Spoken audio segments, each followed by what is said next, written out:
Oh, say it ain't so. Bad news for Fury versus Joshua hopefuls. We gonna talk about it in this here video. What up, Fight World? It's your boy Ego, and I'm back with some more boxing. Make sure you smash the like button.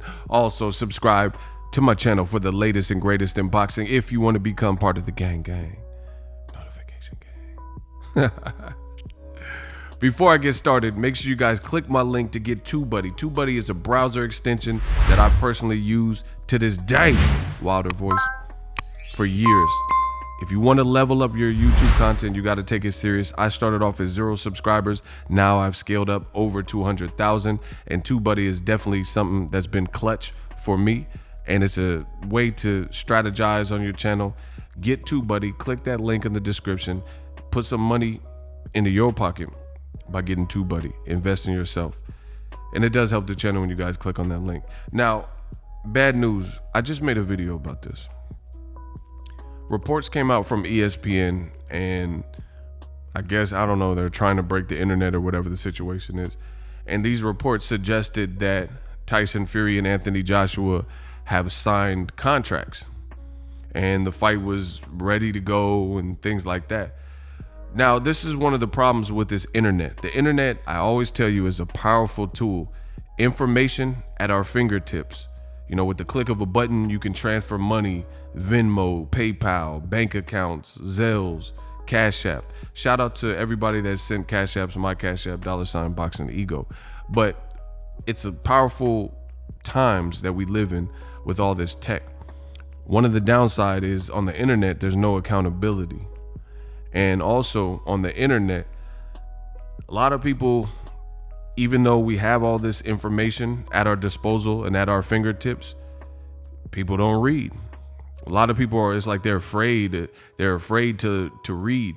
So what happens is people go to an Instagram page, and we live in a microwave generation where they'll want to just read the headliner and interpret the article as opposed to actually reading the article. So this ESPN article broke today, and it says Joshua Fury contracts were signed.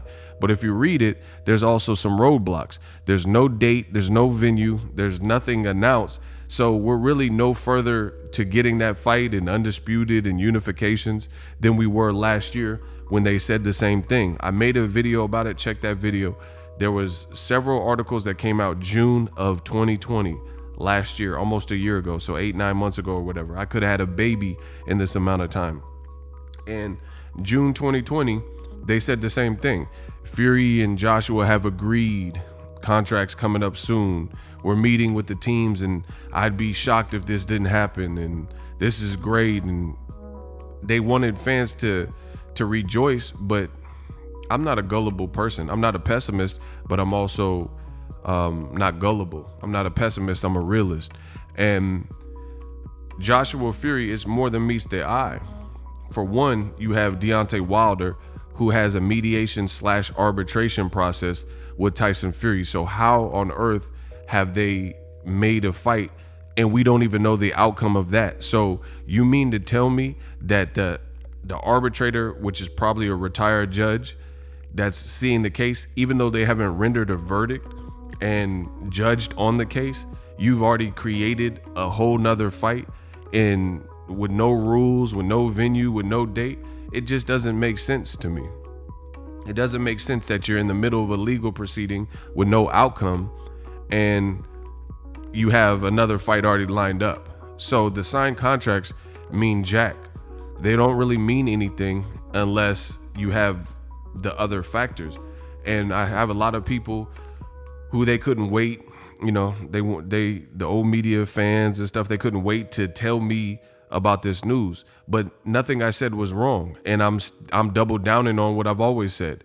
Joshua Fury, where's the press conference? Where's the date? Where's the venue? If you haven't announced that, then I haven't been wrong. And the new revealings or the new articles from ESPN prove nothing. It doesn't prove that the fight's done. It doesn't declare where the fight's at.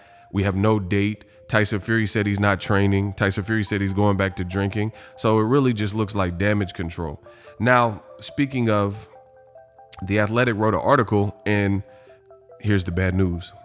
It says, the headliner says, Tyson Fury-Anthony Joshua fight far from finalized.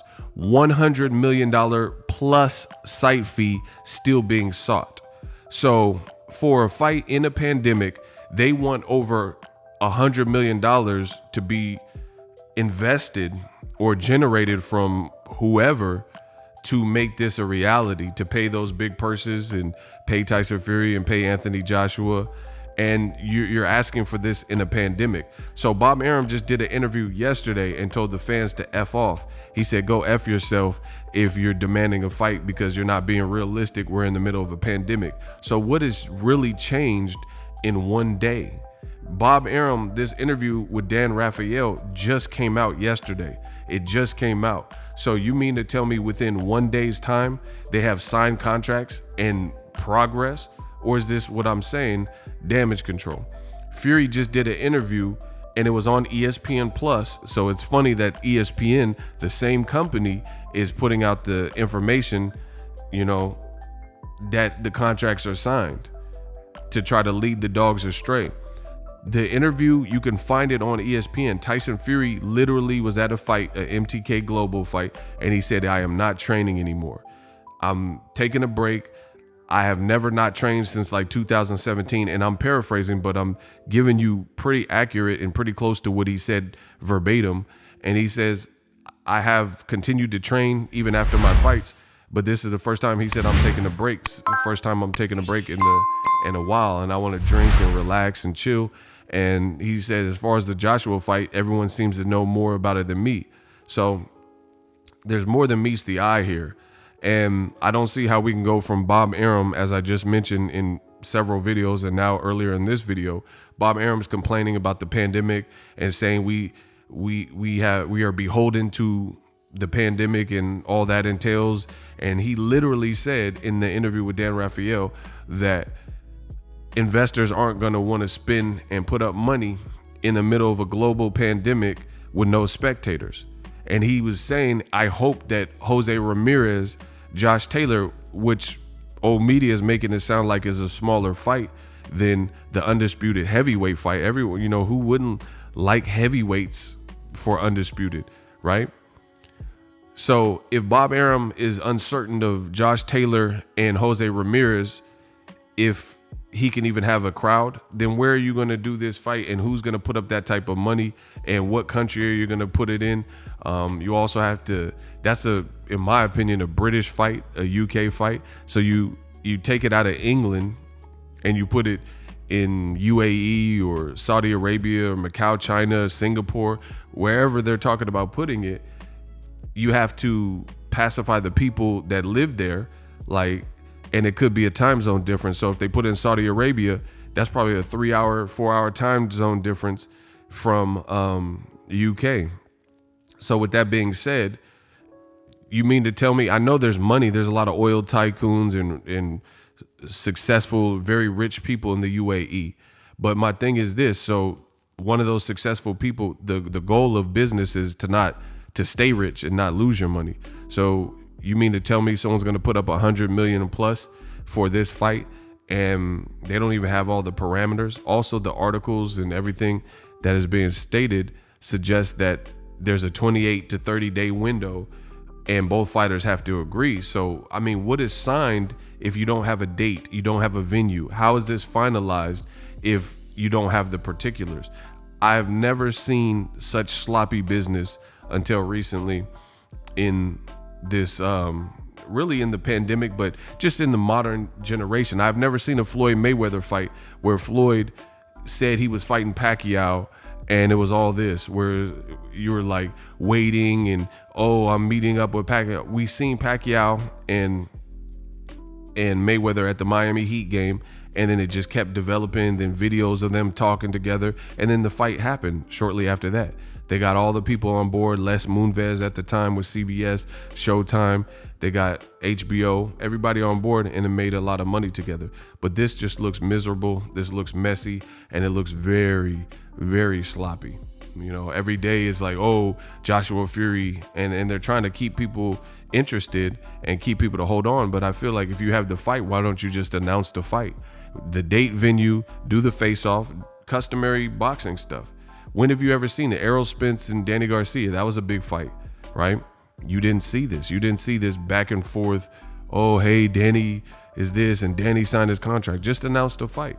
That's that simple, you know? So it's very unbelievable to me. We'll see. As always, I'll let you know my opinion. And should I ever be wrong, I have no problem getting on here and clarifying that or giving you guys the up-to-date news. But it just seems very messy. We're in the middle of a pandemic. You also have the Wilder situation with the arbitration. How is Joshua and Fury going to fight? Fury also sounds shook and scared of inactivity. And you're telling me this is the next order of business that they fight next. Fury just said he's not even training anymore. So how do we go from Fury not training to we have 30 days and the contracts are signed and all this and that? What if the arbitrating judge renders a victory for Wilder? So what are you going to do? Just go out of the country and then evade your problems in the U.S. on a U.S. broadcaster's dime? Because Tyson Fury is now, it's not just like he's just connected to the UK. He has a US broadcaster. So there's so many loose ends that would have to be tied up, and you're running out of time. You're running out of time. Bob Arum, again, just said he doesn't know Ramirez Taylor if they can have a crowd. So how do we know what's going to happen with this particular fight? And the last thing I'll say is, you know, I know a lot of people, they want to rush and say, hey, make a video about that. I have no problem making a video about this because it's still cap until they show me more. What I've asked for is Joshua Fury, if it's signed, a press conference, flyers, a date, and a venue. None of that has been provided to me. So I don't know why, media, you got to comprehend and listen to my videos. Until you provide those things, then I'm going to keep saying what I'm saying. And here's another example. EGOSTRADAMUS and him striking. We just got through a situation like this. 2, Devin Haney and Gary Russell. That was one situation. They said, oh, the fight's going to happen and blah, blah, blah. And people want to see that happen. And I said, I had to see more because it don't really sound likely. I took my stance and said my opinion. Guess what? Devin Haney fought Gamboa, not Gary Russell Jr. But more recently, another EGOSTRADAMUS strikes again moment was Ryan Garcia versus Manny Pacquiao. I may want to fight Ryan. Another example. Ryan Garcia posted it on his Instagram and said, this is all pandemic stuff, mind you. And maybe that's, people got to slow down. Like in the pandemic, maybe these fights aren't as easy to manifest without knowing the live gate or whatever. But none of that's my business. All I know is when I'm right, I'm right. Ryan Garcia posted that he's fighting Pacquiao. He started telling TMZ and anybody who would listen, it's a dream come true, yeah. And your boy EGOSTRADAMUS said, I don't see that fight happening next. Boom. Ryan Garcia is apologizing, saying it's not my fault, after saying, I only want to fight Gervonta Davis or Manny Pacquiao. So we'll see if EGOSTRADAMUS continues this streak and continues to strike again with Joshua Fury. I'm not pressed about it. Let me know what you guys think. Press the like button. We working. Till next video, holla. So if you enjoyed this video and want more content like this on the channel, you can show your appreciation by going to the PayPal donate button or the YouTube support button, and you can donate any amount that you feel is equivalent to the value of this video. Much more to come. Thank you guys for your support. Boxingego, the future of boxing.